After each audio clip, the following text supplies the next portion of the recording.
And we're live. All right. There's nobody here yet, so let's just talk. So how are you on Thanksgiving? You doing good looking for Thanksgiving? Everyone's working. My wife will be at work. My mom's going to be at work. My brother's working. So I'm just going to be here doing pulling my grandma, and I'm just going to sit here and cook all day by myself with the kids. That way you got food when they get home. I got Yep. you. I got you. We got one somebody waltzed in. I don't know who it is. Thanks for coming. Today we're waiting for somebody to come in to do intro. So today we got Kyle from Isopods Anonymous. He's going to do a setup. I'm going to go over my setup style. I'm sorry, guys. I'm working through a massive headache. There we go. Miles, Bug Hub, Jose came today. I hope you guys showed up so you could watch me. Jody? Oh, my God. I haven't seen Jody in forever. Have you seen Jody in forever? I haven't. Like, I see her on Facebook, but I don't think I've ever seen her watch the channel. Welcome aboard, Jody. I know it's not your first time. Kyle, did you see we got up to 298 subs? Oh, man, did you? I've been Two spamming more. it. I've been waiting for 300 for like 3 months now. I think we're going to do it. Oh, Beetle Guy, wow. running late today. All right. So we're going to go over setups. We're going to go over Isopod setups, bins. Kyle's going to actually set one up for you because he's the pro. And I'm going to just kind of go over. I did a little generic diagram of my like recipe. Everybody's got their own substrate, right? And everyone's is the best. Yours is the best, right, Kyle? Nope, I don't make those. Those are I like mine's really good. I took a lot of time and a lot of thought into it. It's really good, but we don't do that best stuff around here. Yeah. Okay. Cool. All right. Jody said she's being an adult. So it's first time for everything, Jody. First time for everything. Welcome to adulthood. She's not a video game swearing at Korean teenagers. She's a big war game fan. Yeah, I think I heard your soil was the best. Mine is the best. Just everybody's got the best. That's a cutthroat business, the dirt business. Cutthroat, yeah. It's cutthroat. Well, it's like who's the best cola, Pepsi or Coke? You'll never know. They both make the claims though. They always do. Fun colors of the names. I don't know what they're talking about. I don't know what Beetle Guy's talking about. So for your isopods, I know it varies, guys. I know this may not be your setup ideas. This is Kyle and I. This is what we think is best. So this is what works for us. Okay. Your mileage may vary. If you have a tip that you think would work better, put it in the comments. Let's see what happens. Or put it in the comments after the video, which no one ever does, except for Luch Carmelucci. That guy's been like, he went to a deep dive. He's a new viewer who started at the beginning, and so I'm getting comments. Every day I get a notification that I have a comment. Yeah. He's what do they have it on Netflix? He's binging Isobuddies, which me with Yellowstone the last 2 days. Yeah, that's actually good content. Mine is it's fair. It's the best. It's the best content out there. So Russell Wally, I hope you see this. I'm coming for you. I have been called the Johnny Carson of Isopods, of Isopods. I don't remember who that was, but I think they were little. So Kyle, are you ready to show off your business? I am. What goes in your substrate? That's gonna be a little. I'm about to do it like this, but it's all right. That's fine. Basically a small normal bin. I just have pre-made substrate always. Yeah. But we'll just grab a couple good hefty scoops of that. I see you've got just regular sphagnum moss just like mixed in there too. Yeah, we do the long fiber. I'm trying to get away from a lot of people when they're setting up isopod bins, they have the moss corners and whatnot. Okay. But when I first started isopods, I thought I needed like a whole quarter section or so I've been trying to get away with using a big pile in the corner and going to a smaller pile in the corner and giving more space. And that long sphagnum in the substrate seems to really hold the moisture a little bit better too. Instead of just having it all peat moss and super fine graded. So I got my Isopod bin. And this is just your standard 6-quart, right? This is like a starter. Standard little 6 quarts. Used to have my Vulgare gym mix in it. Can we see the side of it? I want to see how high, because it looks like you've got enough substrate in there. Like, how high are you going? In these 6 quarts, I go about like 2.5 inches, 3 inches almost. Okay, cool. Give them a nice good, so that way they can really get in there, you know, bury themselves and whatnot. Yeah, a lot of them like to dig, so. Especially when they're tiny, yeah.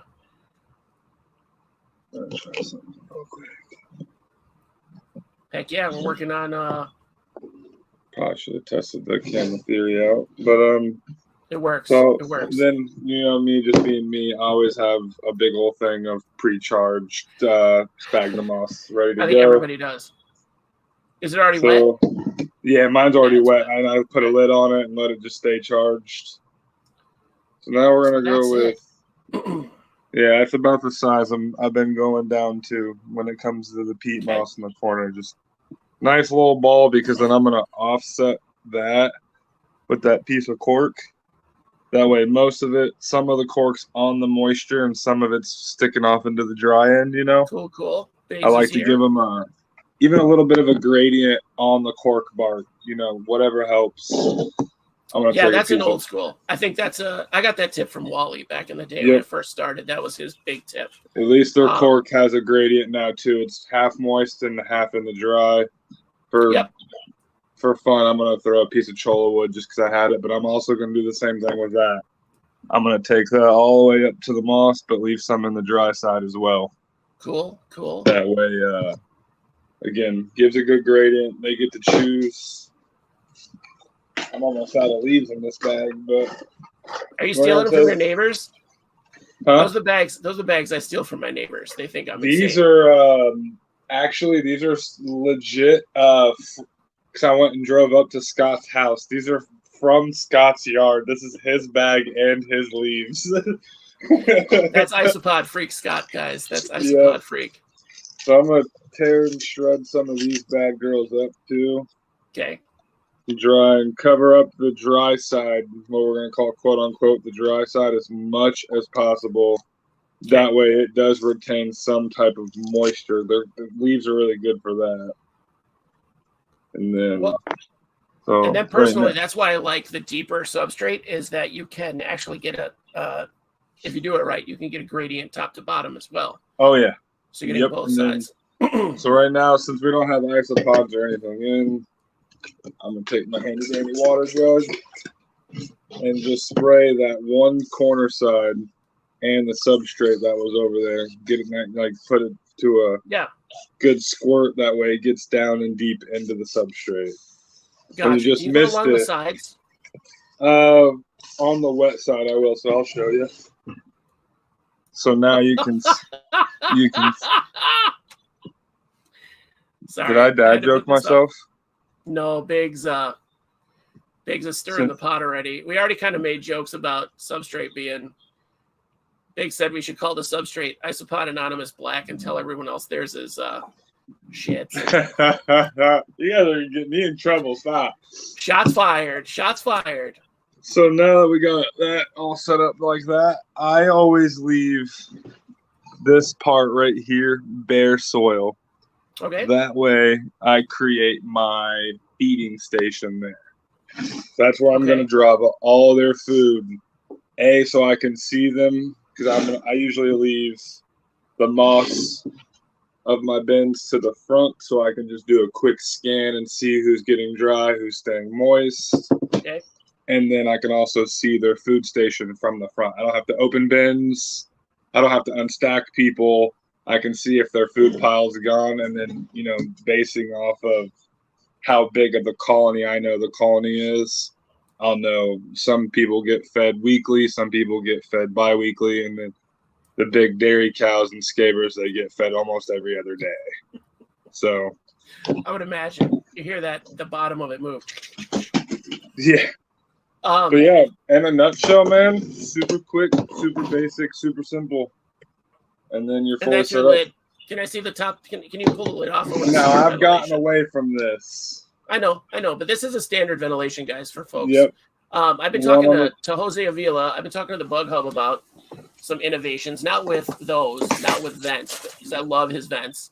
Yeah. And then Grady, do you remember Grady Robinson? I'm really cheap, so.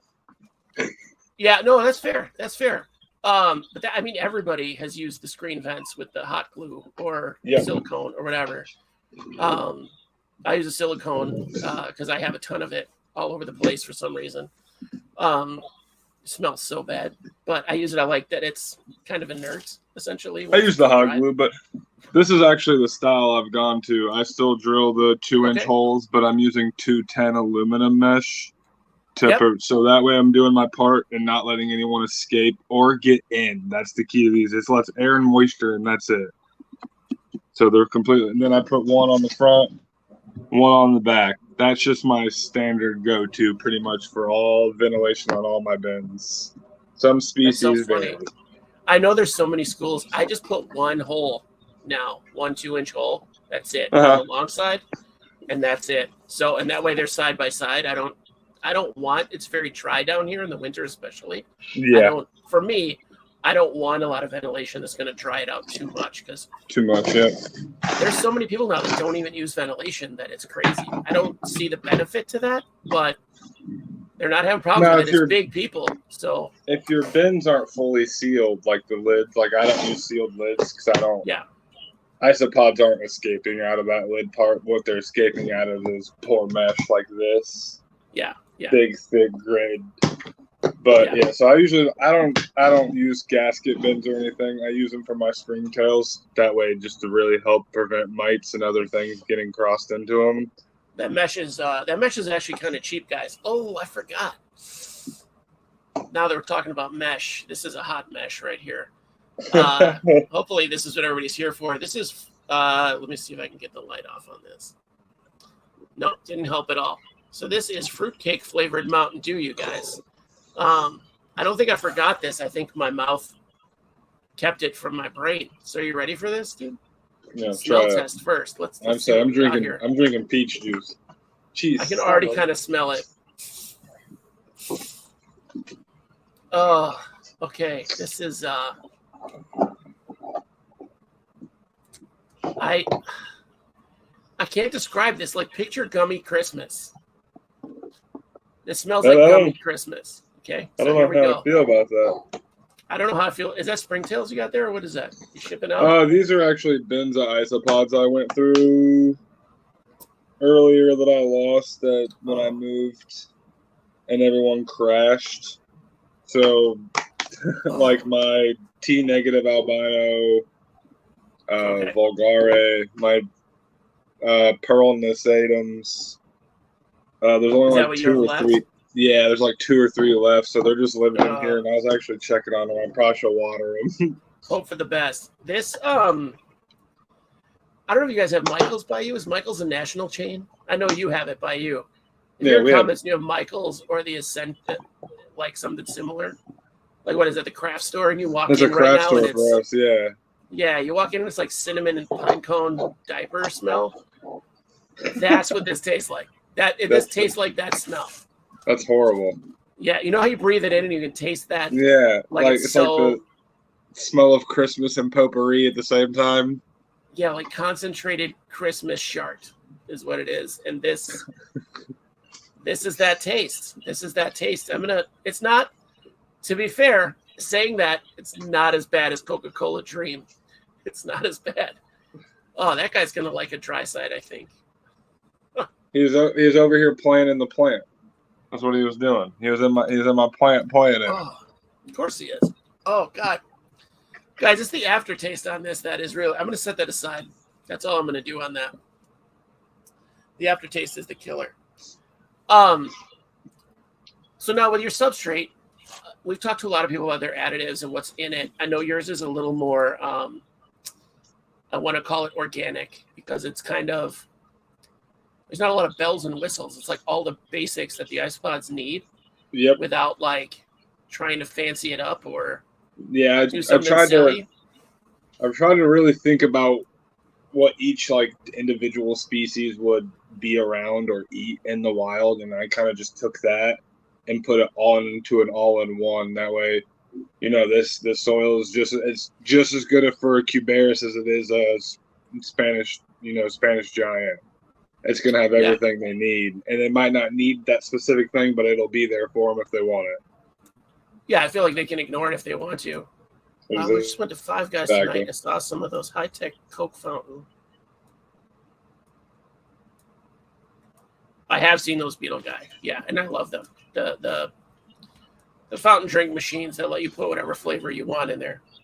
I think it's a good idea. I think it's a good idea to give them that variety because, like you said, like sometimes I've had this conversation with Russ that sometimes they want protein, sometimes they want vegetable matter, sometimes they want dried leaves. They in the wild, they're not going to have all of this. They'll have options, you know. Right. And then sometimes it'll be like feast or famine. Like this is what we have. Let's eat it. Yep. But a lot of times they'll have their own thing going on. Like I just chopped down a month ago. I think I chopped down my Brussels sprout plants because I got everything out of them that I needed, and just left them in my garden. And when I went to check them like a week later, it was just isopods. It was just underneath there was just isopods and earwigs, which I harvested some of those for my aunts. Nice. They love earwigs. But whoa, hey buddy. Hey buddy. He tapped the red X leaf too. His name is Cheese, by the way, chat. Yeah. Cheese was like, bro, you don't spend enough time with me. Yeah, come here. Yeah, that's not gonna last. Look at him watching the show. He's like, is that me? Is that me? He watches TV. Dad? Like, that's so funny. When I play Call of Duty or I'm watching TV, he'll jump up on right in front of the TV and he just watches it and follows it. It cracks me up. You got to put some of those jump scare videos on and watch and then film them, you know. Now, something I've been adding lately to my mix, I haven't made a new bin in a while. I did redo some bins because it was well past time. Like it was frass and leaves, and that was about it. And eggshell is what they had. So, and whatever other food. So it was well past time to change them out. But I use a lot of the big charcoal. You know the natural charcoal you can get. Yeah. So I smash that up. I do the Wally style again. I drive over the bag with my van. My neighbors think I'm a lunatic. Like they think I'm completely mental. So you drive over the bag a couple times with your van. You just back and forth over it, and it smashes it up enough, or your car, I guess. It smashes it up enough that it's more usable. But I'll take a big piece of that and use that as my food dish. I'll put my food on that big flat piece. Okay. Two reasons I do that is in my head. This is my theory. I don't know. But my theory is that the charcoal will keep contaminants from coming up out of the soil into the food and help to reduce molding. In practice, that's kind of true. It seems to take longer. I haven't done any experiments on it, though. It seems to take longer for the food to get moldy. And it gives me a really good view. I mean, it's like a couple millimeters off the soil. But it gives me a good view of my population, too, when they're there. Yeah, no, just giving food somewhere dry it'll keep a lot longer in the bin, too. You know. Yeah, and I've been liking to put I've been liking to put some of the food under the cork. Yeah, I do that too. Yeah, because to let it rot. Now, do you use wet leaves at all? That's a new thing that I've been seeing people do. So when I actually made this bin, you'll see these front leaves will get pelted with water all the time now. So in a week or two, they're gonna be nice and soppy. But my substrate has wet leaves in them. Like it was fermented before you mixed it in, essentially? Like you have the leaves sitting? Well, I mean, when I collect leaves, they're in the process of decaying, and I've moved away from baking the leaves. We're actually we're freezing leaves now. For me, at least, I'm freezing leaves. I think that's a lot better practice if you just can to kill do it. just to kill the head. Well, drying them's not bad, and I've noticed that drying them's a little bit better when you're trying to longevity. So like I have freeze dried ones, not freeze dried, but frozen ones in my shed right now that I'm keeping. Will be nice, but when summer comes around, I'm gonna have to figure something out because I don't want them to keep decaying or accelerate decay in the heat because I need to keep them all year round. You know what I mean? So I have noticed baking them preserves them. So if you want to stop the decaying process, I bake them because it'll dry them out and keep them, and then you just re-moisten them, leave them in a bag, like a Ziploc bag, wet them up, and throw them in the windowsill for a day or two, and you're going to have decaying leaves again. That's solid. Keep it in a plastic bag. I have a bucket down here that smells. Okay. And it's got it's 5-gallon bucket. It's probably got 10 pounds of leaves that I mashed into it. Okay. And then I let that sit. I punched them all down in there, basically crushed them and pushed them in, and then filled that with water, topped it off with water, and just have let it sit. So with a lid, those will ferment those real have nice. Completely fermented. And then that mix is going to be mixed into my tub. I have another 40-pound tub going because I want to redo all of my bins, and then have I call it my lottery mix bin, where it's a bigger bin that has all the substrate that's left over, and I put that into one bin. And then you freeze that too? No, I throw it out, and then whenever something is bigger, then I put it in the bin that it goes to. Oh, nice. So eventually I'll freeze. If I am tired of it or whatever, freeze it. I'm not gonna let pandas and stuff go. No, so I had 20 bins crash. So what I did is went through the bins, grabbed all the cork, the leaves. Yeah. We froze that, and then I took all the substrate, all the old substrates, and mixed them into one bin as well. And then I got that outside fermenting right now. So I was gonna just to help, all that frass and bacteria and stuff. You can just keep adding to it and create a compost pile with all your old substrate. Just make sure you freeze it before you do it. Yeah, and that compost will work really good. I don't know what it would have in it that would really hurt your isopods. Nothing for me. Is I keep mine outside, and just in case I don't want any escape. Like if I missed a baby isopod in the substrate. Oh yeah. I don't want to put those outside and introduce them, so I freeze it first now. There you go. Yeah. Well, it's winter time now. We're good right now, but you want to. Just set the bin outside, man. Yeah, there's nothing surviving outside right now. I mean, it was beautiful today. I don't know where you guys are at. You can't beat the 50. We got high of 50 today. It was sunny and 50. It's nice, but nighttime when it's 22 degrees outside and cold. Not my favorite. Yeah. Let me give you the diagram of my bins. Sorry, guys. Again, headache is killing me tonight, but we're going to get there. We're going to get there together. Is this too close? This is too close. I need to find a better way. Let's see if we can get oh, that's not going to do it. We'll make Kyle small. We'll see what you think. All right. So my sphagnum moss is this green bit here. So I do it up the side. I kind of put it in first as a mat, and then down about a quarter of the bin. So it's along the bottom. Okay. So this is going to keep. The way it works for me is I just moisten this, or I wet this, right? This gets wet. And it's in the one half of the bin. It's not across the whole side, this side. So it's about halfway this way and then a quarter down, or a third maybe, depending. Like you, Boris, I'll try to do a third. So this gets soaked, and then that goes through and basically moderates the rest of it. You got your 2 to 3 inches. I like to do about 3 inches if I can in a bigger bin. Yeah, the big ones I have a little bit deeper. Yep, and I don't know if you guys see, but this is my recipe, I guess. So my main ingredient is peat moss, the peat moss topsoil. So organic. I know it's got acidity to it that people are against right now. It's worked for me, so I still use it. I should be buying it from my friends. That's why we balance with calcium. What's that? That's why we balance it with calcium. All right. I've got my white wrought wood. That's all pulverized in there. That's probably an eighth of my recipe. I've got crushed leaves and soaked leaves that are mixed in. I've got eggshell by the ton. My wife eats so many eggs. Garden lime. So I have these little pellets that I get from the garden store, lime for your potted plants. Yep. And I mix that in, and it makes a lime insert in there, like a calcium insert inside the soil. We've got dry sphagnum moss, like you were talking about. I do that more to break it up.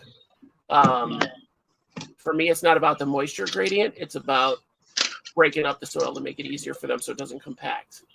Okay. Are you taking notes? No, I'm writing out all my ingredients for you. That way you know too. Then I still have some old soil that I use the fermented wood pellets from. So my bin of soil, my 40-pound bin, is I keep rotating it and I keep it moist, the whole thing. So it keeps fermenting and cycling, and I stir it once a month probably. What else? Yeah, chunk charcoal. That's stirred in there as well. Again, to kind of break it up, to break up the dirt. So they have stuff to burrow under. They can make structure. It's not going to collapse on them as easily. And I use that for my ants as well. That same soil goes into my ants' bioactive. But they get sand added to theirs. So it gets used in everything. My tarantula has it. My springtails have it. The bioactive for my crested gecko has it. The awesome morning geckos I'm going to get are going to have it. So that thing is going to be awesome. Yeah, I think that's it. My Opeula have it. No. No, they don't. Is this going to work or not? Okay. Perfect. He's writing out his recipe, you guys. Do you guys have any questions? Sorry, I haven't really been paying attention. People have been talking to Tees. Where's the other regular viewers? Yeah, Beetle Guy, you can totally be the fake mod. My mods are doing other things. I got to figure that out. Somebody needs to moderate these 8 people.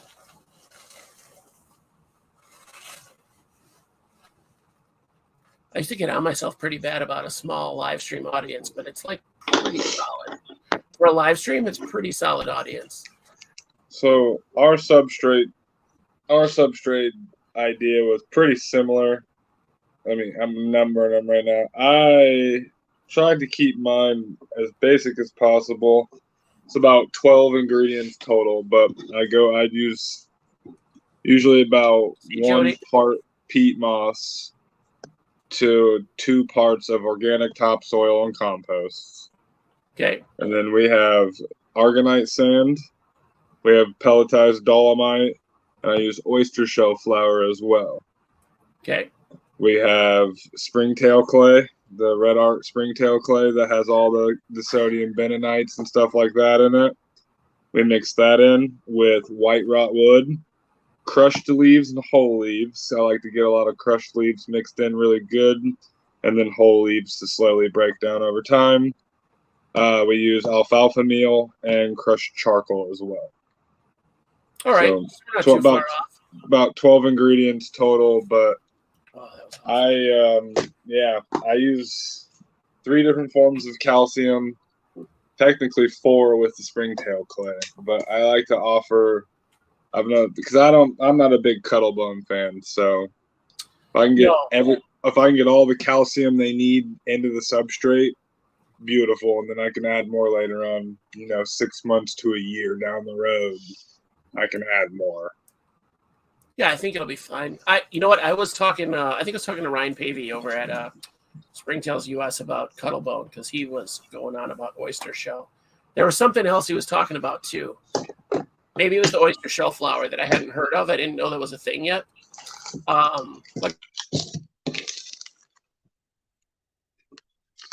It just looks really suspect in a bag, but it's just pulverized oyster shell, so it's literally in the consistency of flour. Did I lose you?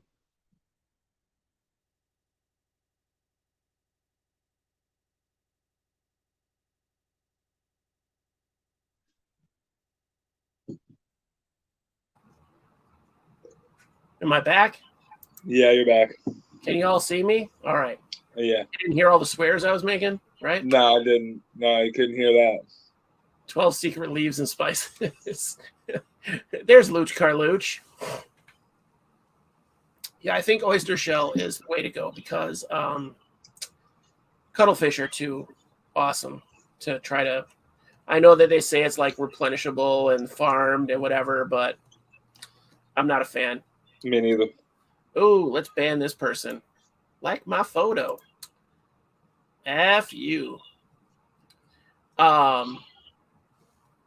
Yeah, I popped out for a second. I didn't know that was going to happen. Yeah, I think there's a lot of secret ingredients that you can put in here. Everybody's, like I said, everybody's got their own mix, their own secret spice, their own recipe. I think that's a good thing. And it keeps people and their isopods a little more diverse. So, like gut loading insects for your reptiles. You know what I'm saying? Uh-huh. And the proof is definitely in the pudding. I've seen your isopods. I've gotten some of your isopods, and they're top shelf. They're up there. And that's definitely, the substrate is like the number one thing you can do for your isopods. Absolutely. And then I do offer a variety of food too. So like I use alfalfa meal, plankton. We got freshwater minnows. We do silkworm pupaes. Oh, snap. All right. And then I've also, obviously, I don't know if I can legally do it, but I love Rapashi Morningwood. I get the big boys. Yeah. Apparently, there's an even bigger one you can buy. I didn't know it, but I might buy it next time. It's a big old mayonnaise helmet jar size one. You know what I need to do is buy one of those just for Christmas and sneak it into my weightlifter cousin's his pharmacy that he has for all of his additives and supplements and whatever, and then hear his results from putting Morningwood in his. I'll bet 100% that he doesn't think that it has anything to do with bugs or actual wood. I think he's gonna think that it's a supplement for your fella. The ingredients on that list are awfully long too. There's a lot of stuff in that. And Morningwood, there's a lot of stuff in Morningwood. Well, and I feel confident from Rapashi that it's good stuff. So yeah, I use it for my bearded dragons too. I use their bearded buffet. Okay. My female really, really likes it. My male could care less for it, but my female really likes it. Okay. I've seen I just saw Morningwood and Bug Burger at PetSmart the other day. I was kind of blown away. I was like, wait, what? It was over there with the feeders? Like it was set up on their feeder. Yeah, they sell PetSmart sells Rapashi. I didn't know they sold like the bug stuff. So I was impressed with that. Okay. So my Pet Supplies Plus has all that. That's who I was shocked that had it. It's a little franchise store. Yeah. You see these guys doing the right things, like making good choices with quality products instead of their awful pelleted crested gecko diet that they have that's like bird food somehow. I think that was so bad. Besides that though, so your diet, do you see with your I don't know how you would compare it, because you've changed your substrate and your food that you feed over the last couple of years that you've been doing isopods. What's it been, like 2 years now? Yeah, the last 2 years I've definitely experimented around and figured out what works the best for me. And what is your litmus test for success on whether or not your combos are doing good? Is it like, what are you looking for to prove that you're on the right track with feeding and I don't really have to take much off my availability list much ever, which is really nice. That's good. I've noticed since switching from just bologna hand put, when I first started this stuff, just using basically topsoil as the substrate, I've noticed babies tend to thrive longer and actually grow up I've watched multiple generations grow up from babies here and then become a breeder for me as well. Mm-hmm. So I would say substrate was definitely a huge change. Food wise, it might be taboo, but I've gotten away from using cucumbers and stuff like that. I just went straight to carrots. Okay. I use carrots or whenever the bearded dragons have leftover vegetables. So it's usually like mustard greens, turnip greens. I'm using more stuff like that now than ground laying fruits and vegetables. That's good. I feel like the mustard greens and collard greens and that kind of stuff is good because it's hard to break down too. Yeah, I and feel it's like high, and it's healthier. It's higher, and it's got more to it. It's more more oomph to it than just like lettuce or cucumber. I feel like cucumber's a bad choice just because it smells nice, but I think that's a lot of people that are having like major outbreaks of fungus gnats. Yep. Are coinciding with not everybody, but I feel like whenever I use cucumber, I have a bloom of fungus gnats, or if fruit flies are around, which right now I have a problem with fruit flies, because PetSmart will sell you fruit flies that aren't flightless. Oh, wow. Just so you know, you think they're flightless, they're not. It says flightless. Yeah, it does. But so when you take them in to return them, and they say, no, it's fine, and then you open it in front of them and a cloud comes out, they get super mad. We got Russ and Aaron Roth, and is that one of your friends? Yep. All right. And then that's actually he lives here in Illinois with me. I haven't met him yet, but I hope I meet him soon. I feel like we need to do that meetup. I know I pushed PodCon for a minute, and I just am not in a place to make that happen. Like that's a huge endeavor. Maybe this summer we can try to find somewhere centrally located. That way everyone, has not too bad of a drive. Like maybe an hour, Yeah, or a train ride or something. I like a choo-choo. So if I can get there with a choo-choo, you like that? You ride the Amtrak? You like it? I like it because I'll bring my tablet and read, or research stuff on my phone. So I mind my own business. And you're tall, man. What? Yeah. If it's not crowded, if it's crowded, it sucks. But I never go at like peak hours. I'm going like in the evening or in the afternoon. So that's a tip for the train, guys. That's a tip for the choo-choo. Anything beats the New York subway. So yeah, hanging onto the roof of a car is better than the New York subway. We have a hub station here for Amtrak. Oh, see, I can make it right there.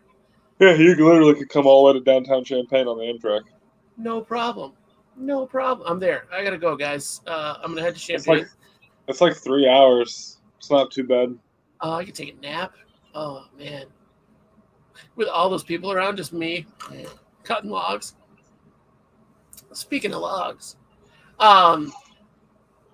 are you using anything that you harvested? I know right now I'm seeing there's a lot of moss and lichen twigs in the business. Let me put you on to regular grader. I don't know. I've been my problem with bark is all the bark that I personally have. Yeah. Is like black locust tree or Judas tree and stuff, and a lot of times that tends to be technically toxic towards animals and humans. It has Chiglone in it. So I've been testing it. On isopods and springtails and stuff, and I haven't seen any adverse effects. And they're eating the bark too as well. So okay, I don't know what I don't know if I'll ever sell it, like push it and sell it. But for me personally, it's great personal use. Right. I think I'm a big fan of harvesting the stuff from outdoors, like yeah. It's part of the fun of having isopods. So, I like that people are offering it. I think it's great that it's being offered, and that's highlighting the value. If someone's willing to sell it, obviously it's valuable, right? Oh yeah, absolutely. So, see, Beetle Guy loves lichen and his stuff. Aaron Roth just came to say hi. So, Aqua Garden Zen's never been to the Northeast. You should go. You should definitely go Aqua Garden Zen. There's a lot to see. Just don't go on the subway. Use a taxi. Don't use Uber. Use a taxi. I see a lot of the people using the lichens, like sticks covered in lichen or logs that they found. Again, that's good to bake. That's a good idea to bake that stuff to get rid of a lot of the mess on there. But I'm in that other. I think I'd rather freeze it because, like, crumble up your wood, put it in bags, like you're saying, and freeze it to get rid of any crap. Because it's going to keep the nutrients that it has. I would soak it. What, the white raw wood? Yeah, you could soak. I would soak that or freeze it. I would just soak it.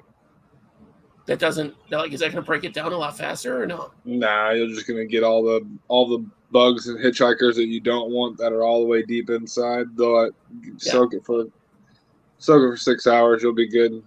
They'll like the wood when it's wet anyway. Huh. I'm hoping I left the log that I harvested for my 125.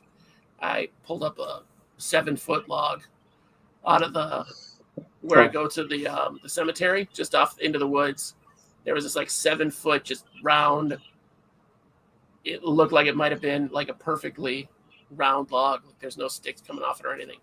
But I've left it in my car for the last couple of weeks, so it's frozen a couple times. It's sitting in there arid. It's probably baked. Good. Yeah. I'm hoping it got everything out of there. That's probably good. It's all in your car now. You're good. I had a lot of ants in the car the first few days. And I was like, well, these aren't my ants. These are giant black ants. This is different. I think that's a good idea, though, to soak it. Because I couldn't figure out how to soak or freeze or cook a 7-foot log. So I was like, what do I do with this? Yeah, I'm going to need to get me a good old chest freezer here soon, too. It's an investment. This whole, like, it's not for the faint of heart doing the isopod breeding. Nope. So what do you say? You're going through substrate. You sell substrate, but like for your own use, you said you have 212 bins, various sizes, obviously.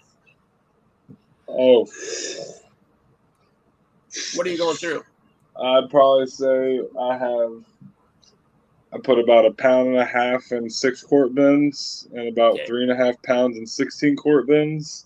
But I also have 2 36-gallon totes full of dairy cows and Scabrolato mix that probably has well over 15 pounds of substrate in it. So I'm well over the hundreds of pounds of dirt over here behind me. Well over hundreds of pounds. My wife sees the bins that I have for substrate. She's like, what is this? And I'm like, it's dirt. It's just dirt in there? Yeah, it's just dirt. It's like a whole row, man. Any tips on collecting springtails from the forest? Aqua Gardens, and I don't. That's something I definitely would recommend. Ryan Pavey at Springtails US. Let me see if I can't find my tool. Do you have your little aspirator, the booger? Yeah, I think I got. Yep, this is all I use. Go to sell them at Dollar General. A little baby no sucker. There you go, guys. It's a booger sucker. You get your springtails. So obviously you suck them up like that, but then inside there's a filter. Yeah. That way they can't get through, and then they all just will be stuck in here. And it works out really nice. I've been using it. This one's like 2 years old. First thing I made a springtail trap, and it just didn't ever work. Ever. A trap? And then like where you take like a deli cup, bait it with food, and then dig a hole out underneath a rock.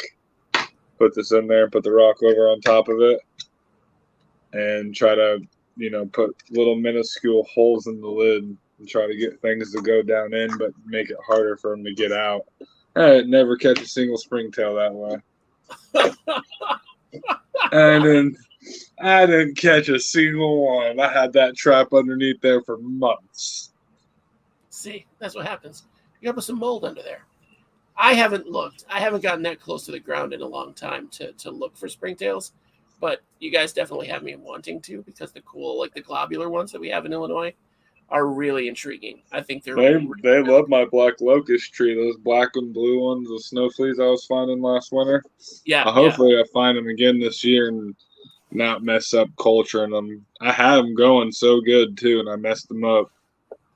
See, and I feel like they're hard to keep, the snow fleas, because they're like the winter ants that I want. Like, yeah, they need more. They need very specific. They need more substrate. They don't come out until the winter. The ground starts freezing. The freeze actually drives them out. Wild. You think it would drive but them they deeper. live on my black locust tree. Like I probably go out there and peel a piece of bark back right now, and there'll be some on there. Oh, Luch is on the same page as you. Guys, if you're thinking about liking and subscribing, let me throw this out there tonight. We're 2 subs away from 300. You don't have to like anything or hit any bell icons. Just subscribe. And if you are subscribed, stay subscribed. because every time I gain 1, I lose 3. So then I have to gain 4 to make up for it. So we're 2 away from 300. It's not a milestone that anyone else in the universe cares about, but I've been trying to hit 300 for months now. So subscribe if you haven't already. If you haven't already, I don't know why you're here, but welcome. It's snowing here. Yeah, be glad you're not in New York with that 6 feet of snow. Definitely spring mountains. Definitely have cool springtails in the mountains. Oh yeah. iNaturalist is a great website to use as well to figure out what's available in your location. Springtail, isopod, pretty much any bug-wise, plant-wise too, I believe. Yeah. There's so many good resources out there, and it's all citizen science. It's all community-based research, which is so good. I'm such a fan of, I love real scientists, but citizen science is the gem. I don't know why I did this dismissive thing for scientists, but the actual trained, knowledgeable guys, but the people that just do it for the passion, I think there's a lot to be said for those folks. Also, thanks to Beetle Guy for his extra account and Aaron Roth for subbing today. I just had an argument with some zookeepers yesterday because I've been going to the same zoo, for 45 years now, probably 15 times a year for 45 years. Plus, I like to call myself a citizen scientist. I've watched untold hours of Discovery Channel and Animal Planet, so I am obviously an expert, right? Obviously. So we were there yesterday, and this bird, they have a free fly area, but the bird got out of there. And it's one of the rarest birds that they have at the zoo is the cock of the rock. And it was the female. And so at both ends of this building is the automatic doors that open for folks that have a wheelchair or whatever. At each end of the building is that. So it's just one hallway and this double door at the end that just opens. It's not ready for free fly. So I see that the female is loose, or one of the 3 females is loose. And so I don't see a keeper out there, so I just start screaming for help. It's just me and my mom and my daughter in there. So I'm screaming for help, top of my voice, oh my God, help! Help! And they come running out, 2 people come running out to see what's up. Hey, Wally, just in time for story time. And I'm like, oh, hey, there's a bird out. That was my reaction. I'm like, and then, hey, there's a bird out that shouldn't be there. And they go, oh no. So they run in and hit some panic button and the doors lock. And then they're like, hey, are you guys okay to stay in here while we catch this bird? And we're like, yeah, this is going to be awesome. I've never seen this. This would be better TV. So they come out, 4 people come out now total. And they come out with these nets that, I kid you not, are this big, right? They're on a 5-foot stick, but they're this big. And the bird's wingspan is bigger than that. Okay, we'll just say bigger than that, right? So basically, essentially, its elbows would be hitting the outer side of this net. And I'm looking at it, and I'm like, oh my God. So the 4 of them, my mom and my daughter, sit down on a bench in the middle of the building. They're watching this bird, and they're kind of smacking the bird with the nets. So I don't know what their goal was. So I go to the free fly area, and I hold the door open. I just open the door, and I hold it open, thinking that she'll get scared and fly in there again, So they're like, and now I'm arguing because they're like, hey, close the door. And I'm like, no. They're like, close the door. And I said, no, she's going to fly in here, and she's going to feel safe. She's going to be fine. And so the one guy, they had a kid there, probably 24, 25. And he just literally jumps up with the net and just Michael Jordan's it, just snatches it out of the air like he does it all day long. And so they put her in bird jail. There's a big cage in the free flight area. They put her in there. And then they come out did you really have to argue with us the whole time? And I was like, no, it was a really good idea. She wasn't going to get bashed to death with your nets. Clearly that wasn't working. So I'm the guy arguing with the zookeepers all the time that they don't know what they're doing. So, yeah, I feel like that's a little disrespectful. I would be upset if someone else was doing it, but I do it. I do it unabashedly. I don't care. Because I know better, right? I'm Isopod. I know all this stuff. He said, sir, I come here more often than you work, so I think I know more. I was like, have you seen my YouTube channel? Do you know who you're talking to right now? I'm royalty here, sir. Yeah, right? Hey, settle down. Aquagarden Zen just downloaded iNaturalist, which is great. I basically own Brookfield. I mean, essentially, we've been going there. I've been a member there since I was 17. So that's been a while. 1996. So What's that? I think any zoo is depressing for me, though. So I thought that for a minute. And then I realized like how much they do to keep species from going extinct. Good zoos anyway. It's not just like a menagerie, like a collection of animals anymore. It's like they're breeding programs and they're trying to get, all of that back together and get it going again. So I'm all for zoos. I do complain about the price of everything at a zoo, but I get that it goes to the animals and the upkeep. And so that part's hard for me not to complain about. But yeah, there's definitely, it's a mixed bag though. I get what you're saying. Like, I don't like dolphins. Like the dolphin show depresses me. Right. Because I don't feel like we need dolphins in captivity, really. It's the polar bears that depress me. In Illinois, in the summertime, it's the worst. Yeah. In any hot state, the polar bear exhibit definitely is depressing to go to. Yeah, yeah. Ooh, Russ just wants me to do an episode on my zoo stories. Oh my God, Russ, I will do that. I will. Coming from Russ Wilson, I will do that. I could do 5 episodes on zoo stories. We'll have to do that. Well, no, you don't like zoos. I was going to say we could go to a zoo by you, but we don't have any zoos. The zoo by me is you. Oh crap! Well, you got to come up here then. Get on that the train, closest bro. one. I say I live directly so center in the state that I could go to Chicago, I could go to St. Louis, or in Indianapolis. All the same. It's all the same amount of time for me. Indianapolis Zoo is tight. That's where I touched a rhino. Really? I was very glad. I was very glad that the wires were not electric. That was as I fell and grabbed myself on one. Right before I grabbed it, I was like, I'm about to get electrocuted. But I still had to grab it because I was falling. And it's going to be a lot. It's going to be a big voltage because I was like, I'm it's going to for get a rhino. Yeah, because the rhino wasn't touching it. He was like going out of his way not to touch it. And I was leaning way over a fence to get to him, to touch him. And I finally went too far and tipped. My fulcrum failed. And I caught myself on that wire. And the rhino looked at me like, really, bro? And then I went, and touched his nose. Then the zookeepers came out again to have a talk with me. Anyway, we're way off track. So your bins, at what point are you upgrading or are you splitting a bin? Like, what are you looking for that you're seeing that you're like, okay, it's time to expand? Couple hundred, usually in a 6-quart. Species depending, but still, even if I got 100 or so in a 6-quart bin, I know that they're doing good and they could use more space, obviously.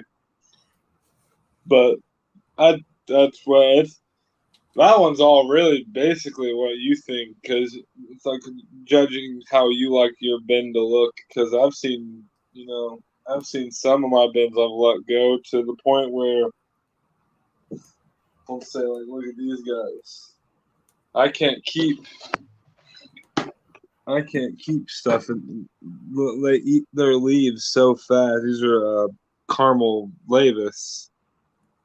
But so, like, right now, I'm thinking I'm gonna upgrade these guys to a bigger bin, just because of how much food they're eating, not based on amount of isopods. Then you can cram more food in there. That's a good thing. Yeah, they need more space for leaves and stuff. So that way they can give them leaves while we have them open. I like that theory. I just was trying to ask to see like what keys you look for, and then maybe I look for people that might be new that catches that. Yeah, I'd say if you can count a couple hundred, you're probably safe to upgrade them or do whatever. Yeah, for sure.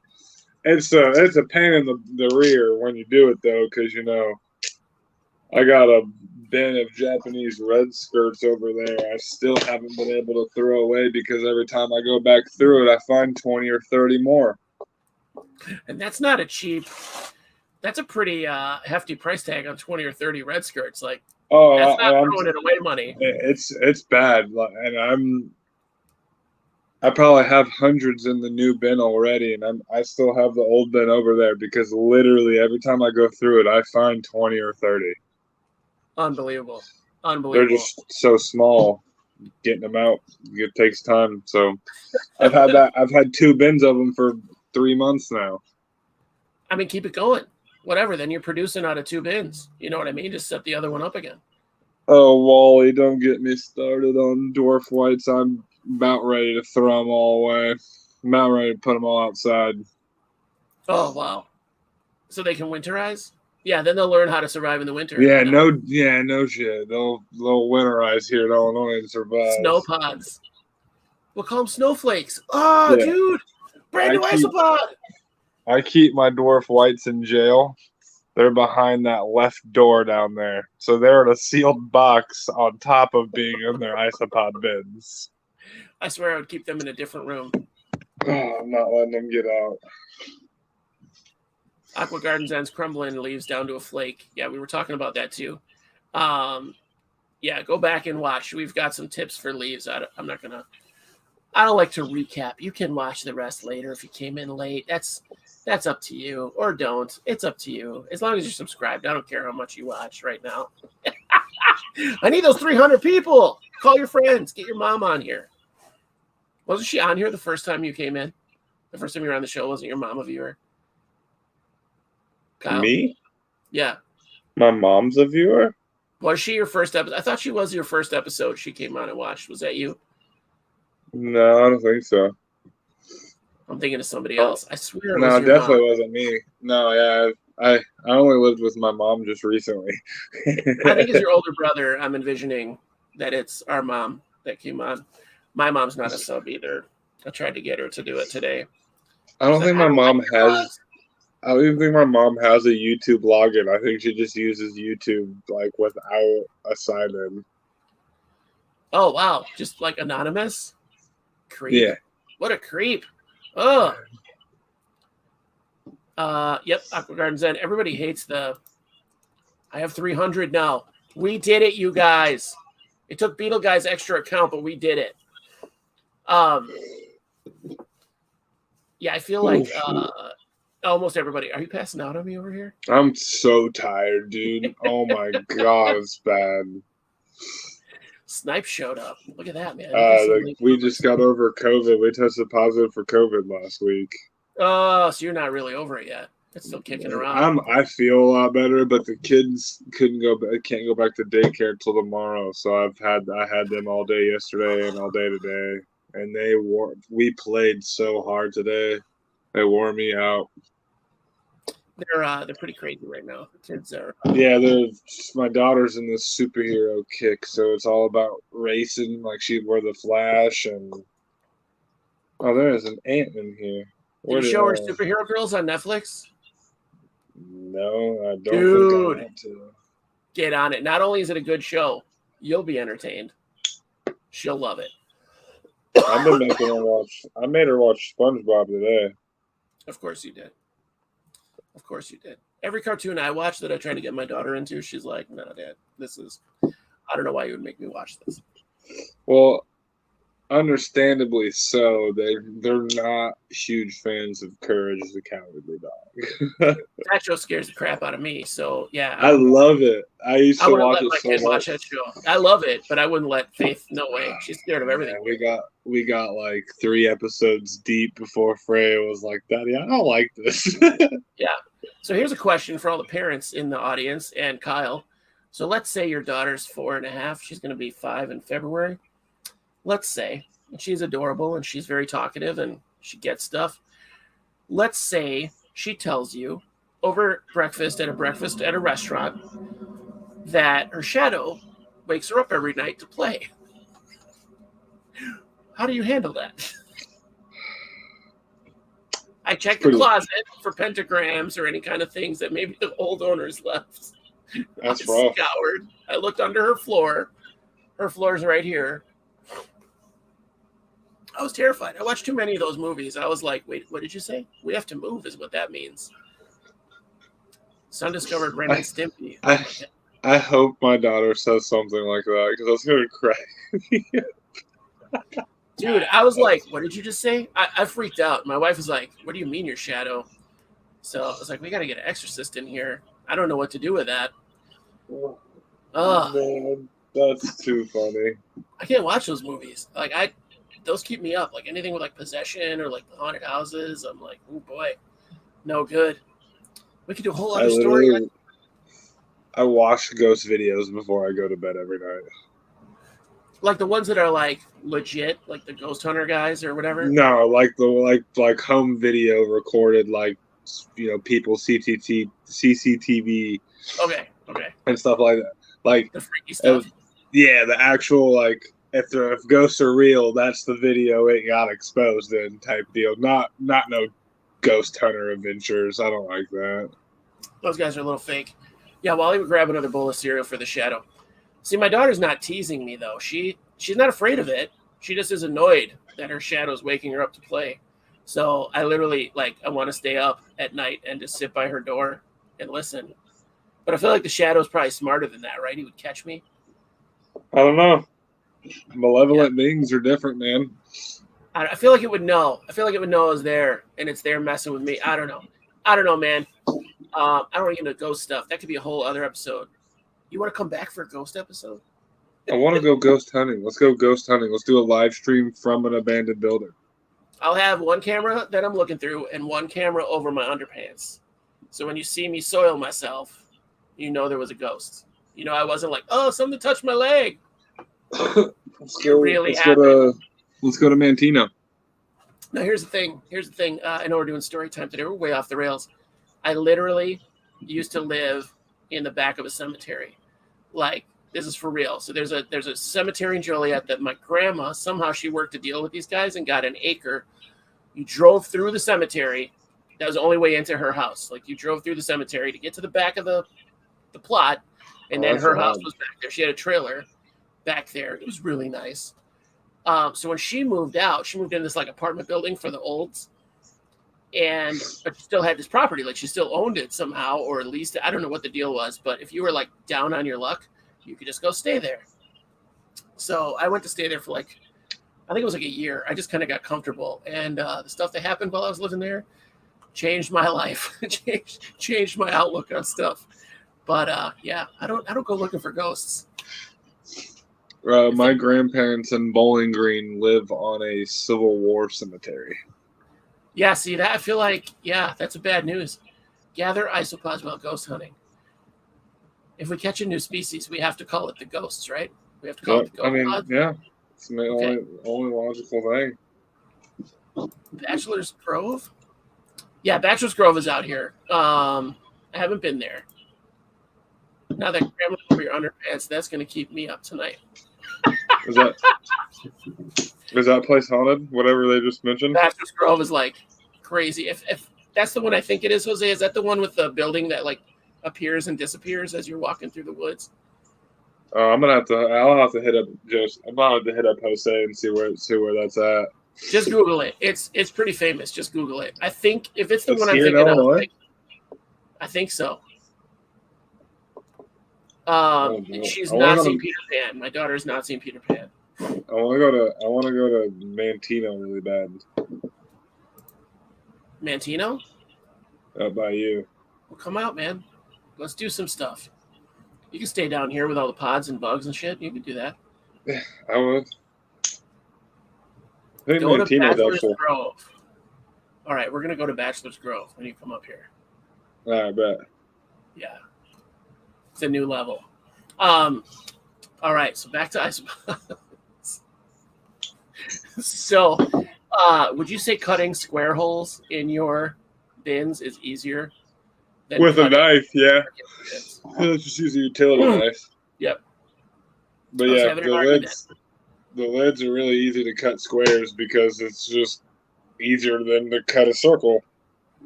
Yeah. Look at this. Scott's here. Speaking of Scott, we were just talking about your leaves, Scott. Yeah, I was just using your leaves. I was having not an argument, but a discussion with somebody who's thought that too many keepers were too dumb to be able to. Now I'm not going to say their name, but too dumb to figure out how to do a square hole or a rectangle hole for fence. And I was like, no, I don't know anybody in the hobby that can't cut a square hole. I don't know what you're talking about. So yeah, I'm glad to know that that's super easy.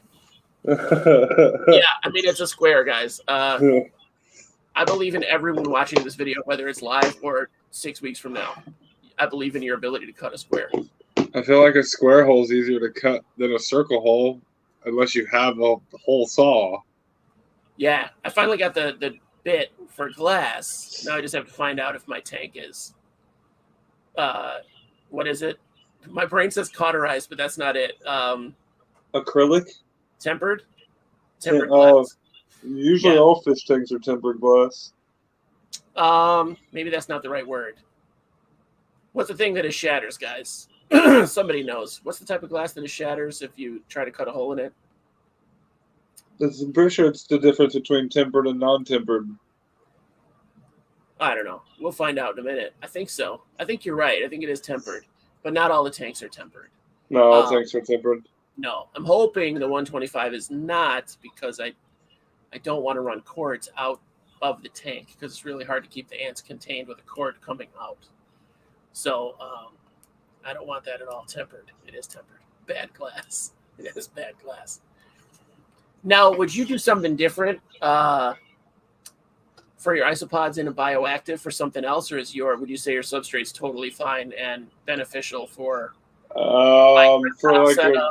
for like a gecko or something? Yeah, for anything that's, I'd probably alter it a little bit for a desert dwelling reptile or snake. But like if you're your normal run of the mill gecko, yeah, I'd use my substrate on it all day. I wonder if you could just mix it with like sand or I would. That's what for bearded dragons I would do. Yeah. I would dumb down a little bit of the ingredient list and really push more calciums and stuff.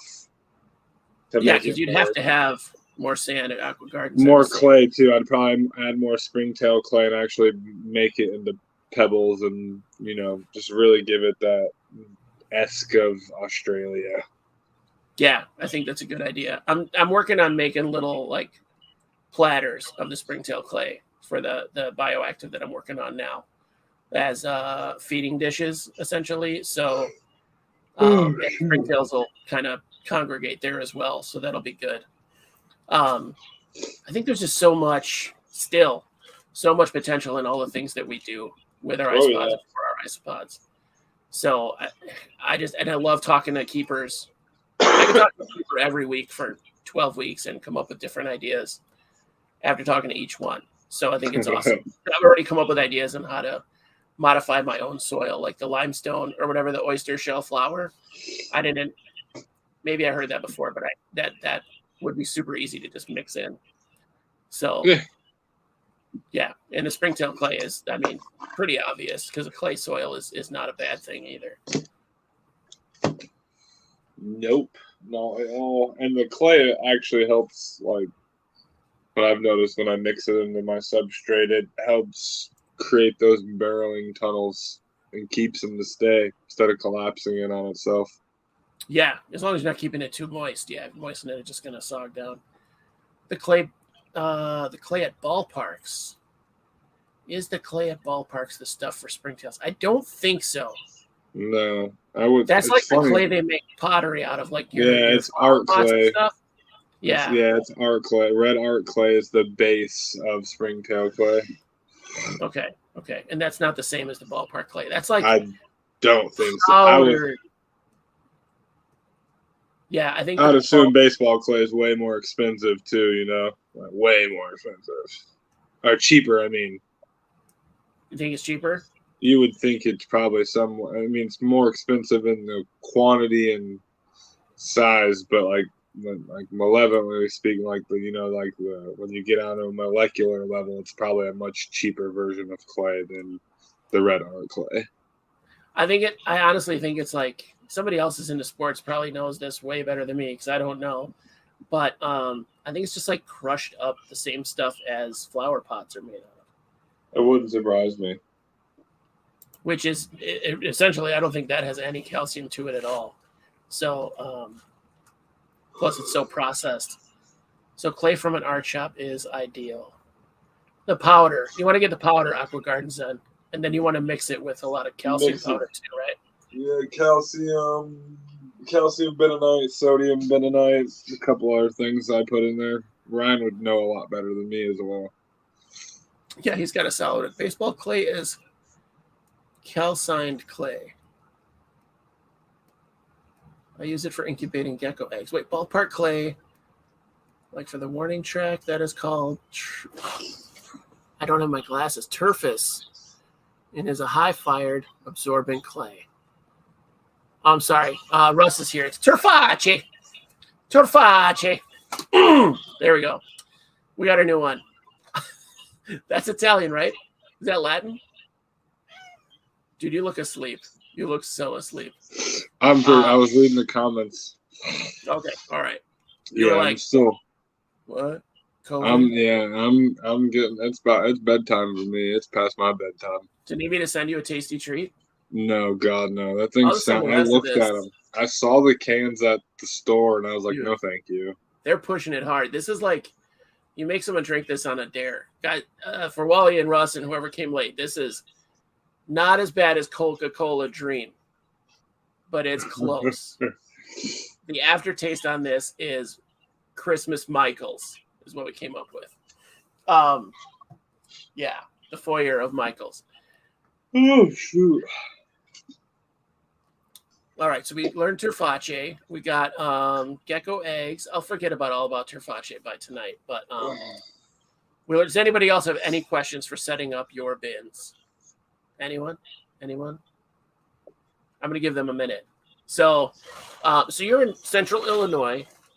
Mm-hmm. If people need stuff from you, Isopods Anonymous, is that just on Facebook or is that a website now? It's just on Facebook. Yeah, I need to get on my website. I actually have a buddy building it for me, but websites are expensive. They are. If you want to do them right. If you want I wanted to do it right. I tried throwing one together by myself, and I just was not impressed with it. It's not what I wanted, so I just killed that whole project. And now I'm paying someone, but it's been a fun work in progress because he's letting me help. So fairly nice watching it go together and learning about it. See, that's awesome. You know what? I can tell you, I can give you a good recommendation to talk to Josh Ferris. Yeah. Art of Darts guy. He is solid into that. He does a great job with web design. So, and he might, since you're in the business, he might either give you knowledge or hook you up. So, Wally says to use Google Sites. It's free. But I think you're going to need it'll take you a minute to make it look decent. If it's free, it's for me. It'll take you a minute of messing around with it. Like, there's a lot of free options out there. But I feel like, getting it done. Like, who did your logo? Who did your logo? My logo? Yeah. My logo? Oh, I did it myself. Oh, see, then you're fine. You can web design. Yeah, I did my own logo and all that. Look at that professional looking stuff. Here we go. We got a question from Russ. What other creatures have you used to help mature bins besides springtails? I have used lesser mealworms and buffalo beetles, and they work really well too. They're just hard to get back out. You lose the lesser mealworms really easy. But yeah, I have a culture of buffalo beetles and lesser mealworms that I really like to use in there. But for I can't. It's hard to repurpose and sell that. But for me personally, yeah, you might catch lesser mealworms in a lot of my isopod bins. That's funny. I wonder if you could do it in a run this experiment. Do it in a soil bin, like a substrate bin with a sifter. Man, they're really small. I don't know if you understand how small a lesser mealworm is. They're tiny. But a lot of your substrate is going to stick in the sifter because you've got all the big stuff in there. So the mealworms will fall out of the sifter, is my point. Maybe. I could try it. Possible. Your kids probably have a sand toy, right? You can just run it out to see how it looks. Yeah, I got a couple kitty litter scoopers. See? Kitty litter, man. That's the stuff. All right, we got another question. Do you pull out dead isopods right away? I don't. I don't. I let them get repurposed all the way. The only one I ever pulled out was Mr. Yucky. That was the only one ever. And I tried to see if I only did that because I tried to see if I could preserve him. But he was like pretty gross at that point. He was like squishy kind of. For those of you that don't know, Mr. Yucky was a gift from Wally. So I ordered Hoffman Segai, and Wally sent me one mature male to show me how big they get. And Mr. Yucky was gargantuan. And so I pulled him out of the little container to show my daughter. And if you have never owned Hoffman Segai, they are in my top 5 isopod. Because every other isopod, when I get them out to hold them, they either ball up or they try to run away almost immediately. They try to get off of you. As soon as you get a Hoff on you, it will just hang out. They are so chill once they're on you. They're like, oh, okay, cool, let's do this. So Mr. Yucky was on my finger. Asked my daughter if she wanted to hold him, and she was like, no. And I said, why not? She's like, that's Mr. Yucky. And that's for like a couple months. Mr. Yucky was the mascot of the show. So, R.I.P. Mr. Yucky. R.I.P. He died pretty quick. I think he died within a month of me getting him, and I was upset. But I mean, he was a well matured male. Russ put in a super worm. Easy to remove. Won't breed because there's only one. That makes sense. That's not a bad idea at all. Wow. Still have my hands on the Hoff. And then I guess when it pupates, then how, Russ? You can just take the superworm beetle out and use it for a breeding program. Yeah. Well, he's saying he leaves it in now, so it doesn't hurt anything, right? Ooh. All right. I might drop a superworm. I was always afraid superworms would freaking eat an isopod, but I guess if you're doing it to pre-charge a bin too, you can just pull it out, and then the beetles aren't very aggressive. I don't think they're aggressive at all, are they? They're mostly. I've seen the beetles eat, but they usually I've never seen them carnivorous. Only the worm phase I've seen be carnivores like that. Everyone needs Hoffman Segai in their iSpot Freak has got to go. See you, Scott. Good to see you, man. Later, Scotty. All right. I'm about to go too. Gee whiz. I'm going to fall asleep on you, Josh. I'm going to let you go. I'm sorry. I'll put a superworm in. What about the taxidermy beetles and my dubia roach colonies? I don't know. I would just be afraid they'd breed too much. That's why I've been so cautious with the buffalo beetles. Because once they start breeding in a bin, it's over with them. What did Russ say? Oh, I leave one in. Okay, that's what he's saying. I leave one until I'm ready to put in iSpods. Okay, I got you. Yeah, I'm gonna try that with this bin I have set up, Russ. That I just set up today on stream. With the superworm in there. Look at that. See? See what I said? Every single person that does iSpods has a tip or a trick, and I like that. I like that a lot. Because like you said, there's I want to figure out a good way to get that good bacteria, really supercharged and going. That's a great way. I want to go back. I'm going to go back through some of my episodes and try to compile some of these tips and tricks and make the ultimate soil. And then I'll crush everyone in the business. Do it. I'll destroy you all with my dirt. All right, so what do we learn? Yeah, I'm gonna. What do we learn? I don't have the time or the energy or the cement mixer. It's not happening. I'll sell 12 pounds a year at $1,500 a pound. It's that good. It's that good, this soil. It's 80% back guano. Better have gold. I better sift gold out of it. I'm going to use, we're going to steep it in Goldschlager. So you'll have gold flake in this. It's going to have a nice cinnamon aroma. Yeah. Oh, another thing I add is Himalayan pink rock salt to my bins. So not a ton. I use like half a tablespoon per bin for 6 quart. And I mix that into my soil. So I do that at the end. I don't do that in my big tub. I do it at the end. Isopods remove that from the soil. It's something that they go to anyway. And there's minerals in the Himalayan sea salt as well, or the pink Himalayan sea salt. There's minerals in there that they can use. That's just me. Again, I haven't done the science. I have seen them go to it to eat it specifically when I was testing it. So, Russ isn't allowed to keep roaches at home. I'm not either, Russ. Don't worry. I'm not either, but I do.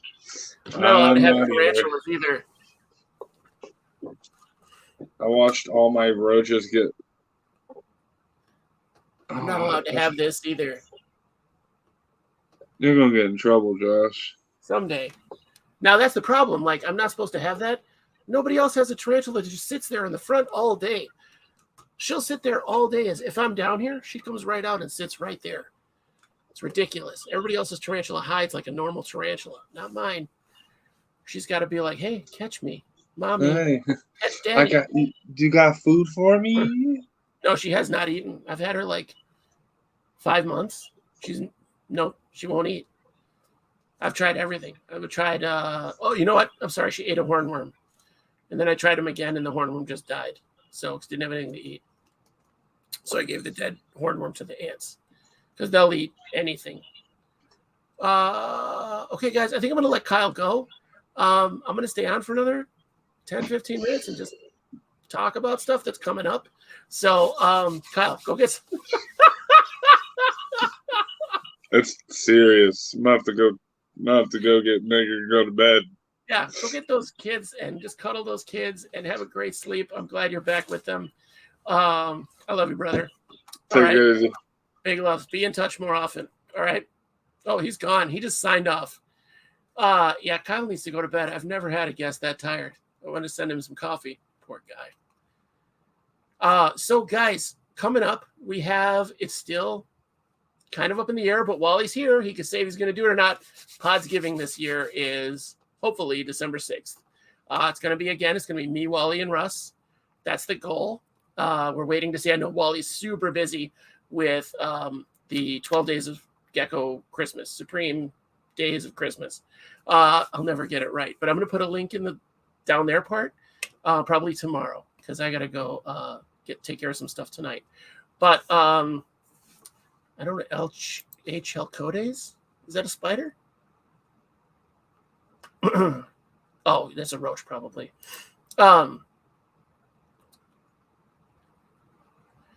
dead roach or a dead superworm. I'll try that, Andrew. Welcome. I'm glad you're here, Andrew. I haven't seen you in a while. I hope you're doing well. I'm going to have to try that. That's a good trick. I have dubias right now. So, yeah, we're calling Wally out right here. So, if not, Wally, we'll do it another night. So we'll do the Podsmas, Isopodsmas. I'm going to start calling this channel the Isobodies. Isobodies? I don't know what you're saying. It's scary. Yeah. So, guys, 12 Supreme Days of Christmas. Sadak. HL Codes is Arizona Blonde. Okay. Thank you, Russ.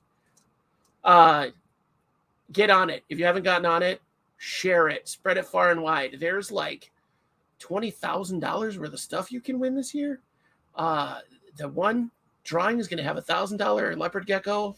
I think a $900 chihuahua. I think that's right. Or a lychee. I don't remember which one.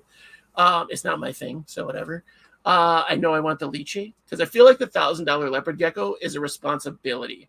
Like, you need to put another $1,000 into a female or two and make that happen. Like, that's a new career path.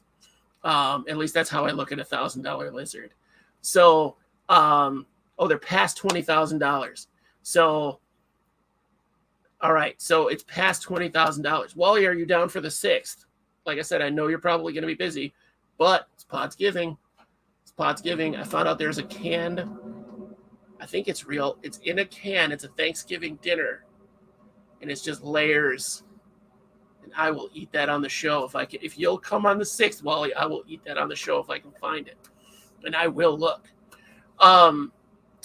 We have Hayden Lay. I'm not sure when. I can't lock her down on when. She's going to come talk to us about raptors, either raptors or parrots. We haven't worked it out yet. She works in a facility that she's got a falconer's license, and she works with a hawk. So she's a hawkener. She's a hawkener. I think that's the right phrase. I think that's the term. Maybe I'll try a lot of commitments right now. Okay. All right, Wally. We'll get back with you later. I'm not trying to pressure you. Brother. So, so who wants to talk about birds? Like, birds are awesome, right? In the meantime, I'm going to definitely do a zoo chat, even though my zookeeper episodes have been complete crap. So nobody seems to care about zookeepers at all. Yeah, Snipes, I've got a dope chair. Let me tell you. This chair's been mine for 20 years, and I just got it down here for this, into my studio. Luch, get a tarantula for sure. Vinegaroons just kind of sit there in my experience. So yeah, Hayden she works with birds, parrots like macaws, and I think it's mostly macaws. That's all I've seen. And she works with other animals, like I'm not sure if it's a zoo or like a rescue facility type of thing. I'm not 100% sure. I think it's a zoo because the birds like do stuff, like perform kind of a thing. So we're going to have some more pod people on. We're going to have some more other animals on. If you guys have a suggestion or something you want to see us cover, please let me know. I'm all about doing what you guys want to see. So, and obviously, it's not all isopods. We did do a small survey where we had like 5 replies, and apparently 3 out of 5 people want more isopod episodes. So we'll definitely do that. Because like I said, everybody who keeps isopods has something else to say about what's good for isopods. So, okay, Josh, I'm going with you. That's what I was leaning towards a lot already. Yeah, man. Get a tarantula, or more than that, just do what I say. You'll be happier if you just do what I say. Or you could get a scorpion. Scorpions are pretty dope too. The 1 10-minute period that you feed them and they come out and actually do something. They're totally cool. Yeah, scorpions. I've never seen a scorpion do anything when it wasn't eating, so I'm biased. But you can tell Margot is like right here. She wants to cuddle so bad. I think that's it. So next week, we're off for the holiday. Thanksgiving is my high holy time. So we're going to be off for the holiday. I will not be getting a scorpion. DEA, Andrew, because I just don't care. It's not that I'm scared of them or anything. I just don't care about a scorpion. They don't do anything for me. I am trying to get somebody to come on Aqua Gardens, and I know it's a falconer. I know Hayden's a falconer. Just a falconer who works with a hawk. I think it's funny. I want her to work with a condor. Come on with a condor that lands on her arm, and then she falls over, because that would be hilarious. I still want to work and get on somebody who has centipedes, like the big, terrifying centipedes. So we can try to do that. That's all I have for now, guys. I heard we hit 300 tonight, so I can't wait to check that out and celebrate. So again, this coming Tuesday, next Tuesday, I won't be on because I'm taking the holiday off. I know I was off last week too, but that was a thing. I was a scheduling error, and I just took advantage of it. Next week will be off again. The week after that, it might be the 6th. Let me check this calendar. I think the week after that is the 6th. So ostensibly, that's Podsgiving. So we'll try. We're going to try really hard to get that to happen without nagging Wally. Because, again, Wally's very busy, and we'll be very blessed if he decides to come on. We'll be very blessed if he takes time out of his busy schedule. Because I imagine giving away that many amazing gifts for the Christmas is a big responsibility. It's a lot of work. I can't even imagine. Thanks, Russ. 300 is such a tiny number, but I'm grateful for every single person that subs. Yeah, I am terrified of centipedes, but I want to try to. Maybe I'll go up to the one pet store and try to touch one. Yeah. So guys, that's it. We're going to try to do a velvet spider episode as well. I'm in touch with somebody about a velvet spider episode because I don't really even know what those are. but I know that they're crazy expensive and they're pretty cool looking. So we're going to get on that too. So we'll talk to you guys later, and everybody have a great Thanksgiving. I hope whatever you do for Thanksgiving is amazing. If you don't have family that you get with, or you're out, or maybe you just don't get along with your family, and you're not really friends around that do anything or whatever, try to go out and feed somebody. I encourage you to try to go out and feed somebody. I think after we're done with our Thanksgiving, it's going to be early. I'm going to dip out and try to go work at a food shelter or a food pantry and get some people fed. So that's like the biggest thing to me, is to break bread with someone. So to sit and have a meal, whether you prepared it or you just got it together, you learn so much about somebody over food. People are just so comfortable and so out there. So yeah, see, Russ has a velvet spider. Russ, I think you're the one that I first saw it on, and I thought it was a weird jumper. And I'm curious about these velvet spiders. So guys, yeah, get out, do Thanksgiving. For Christ's sake, don't put up your tree until Thanksgiving is over, please. If you have it up already, just don't tell me about it. Just don't tell me about it. It's one of my biggest pet peeves, because Thanksgiving is a far superior holiday. So it doesn't have all the riffraff, none of the garbage to deal with. Kids not getting the present they wanted, people getting confused on what the message of the holiday is. The holiday is to eat and break bread and have a great time. So I love you guys. Have a great holiday. I can't say goodnight tonight because I'm going to miss you next week. So my babies, have a good one, and we love you, and that's the truth.